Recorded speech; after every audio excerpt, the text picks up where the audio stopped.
Cinema పరిశ్రమ వాళ్ళు డ్రగ్స్ని విపరీతంగా వాడుతున్నారు. అందులో ఎటువంటి సందేహము లేదు. మన తెలుగువారు, తమిళవారు, మలయాళ, బాలీవుడ్, ఇంకా బాలీవుడ్ నుండే ఈ సంస్కృతి వచ్చిందనుకోండి. ఈ డ్రగ్స్కి అలవాటు పడిన తర్వాత విపరీతంగా వీళ్ళు డ్రగ్స్కి అడిక్ట్ అయిపోయారు.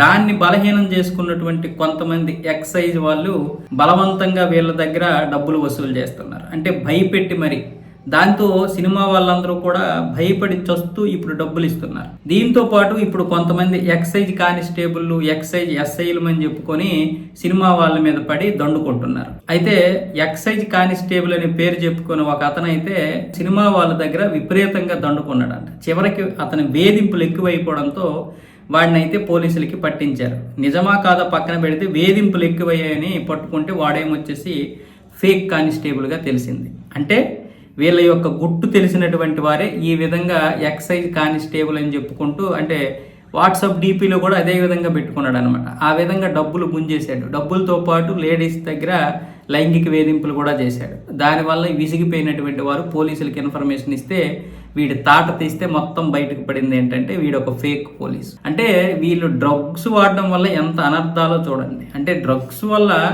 వాళ్ళ శరీరము నష్టమే, మన దేశానికి నష్టమే, ఇటువైపు వ్యవస్థలు పాడైపోతున్నాయి.